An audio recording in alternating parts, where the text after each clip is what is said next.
so kind in setting this up according to my own obsession. For the last, 3 or 4 years, I've been immersed in studying the well-tempered clavier. I've created a 96 episode series of meditations and lectures on each of the preludes and fugues of the well-tempered clavier, entitled Everything We Need to Know About Playing the Piano We Learned from the Well-Tempered Clavier. You can watch all of those, any of those, on YouTube at Christopher O'Reilly 360. I encourage you to do that. So I've been recording and studying the well-tempered clavier, and it was really funny because we're dealing with a piece of music that has very little in the way of musical notation. Very few dynamic marks, very few phrase marks, very few marks of articulation, and yet I studied a lot about Bach in general. The main inspiration for my work on the well-tempered clavier was actually reading John Eliot Gardner's book, The Music in the Castle of Heaven, which was his own biography of Bach and also a chronicle of his work on all of the choral pieces. And so I was on the stair machine reading that and listening to the complete works of Bach, and the thing that occurred to me more importantly than anything else was that Bach was primarily a composer of vocal music, the most expressive instrument on God's earth. And so with that in mind, we speak a lot about whether it's appropriate to play Bach's music on the piano or whether it should only be played on the harpsichord or the organ. And I realized that this was something that was very important to Bach. He really wrote primarily for the human voice.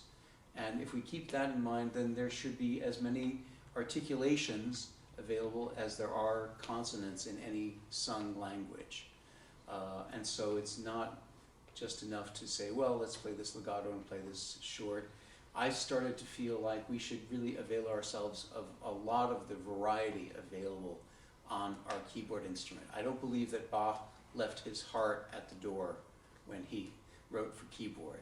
I feel that there's a great deal of expressivity and freedom within the music that he wrote for keyboard. And I know we have a certain attitude about harpsichord, and because the harpsichord is dynamically inflexible, we feel that we are giving respect and fealty to Bach by not incorporating any dynamics and playing in a very consistent articulative style. But I'm here to tell you that I've done a lot of work on harpsichord and all about early music, or early instruments, early pianos, and there's quite a lot of variety in the old instrument and quite a lot of expressivity. So I set about creating a real method based on my study of the well-tempered clavier, and so that's what I'm bringing to you this evening, and I'm extremely honored that Rufus was able to put together such a wonderful, talented roster of young students playing specifically from the well-tempered clavier. There are so many important teachers around the world who say, oh, I don't teach Bach, nobody does. And I think it's what I'm offering you this evening is not my way or the highway, but it's a way of looking at this music, and in fact lots of other music, that will allow you to bring your own taste and your own sensibility to bear on this so essential music, and about all the music that you play, with a great deal of freedom and flexibility and originality. We eventually want to make this music your own. So I'm extremely honored that Rufus put this program together for me, and without further ado, I'd love to see Jason Nam. He's going to play the E-flat major Prelude and Fugue from Book 2.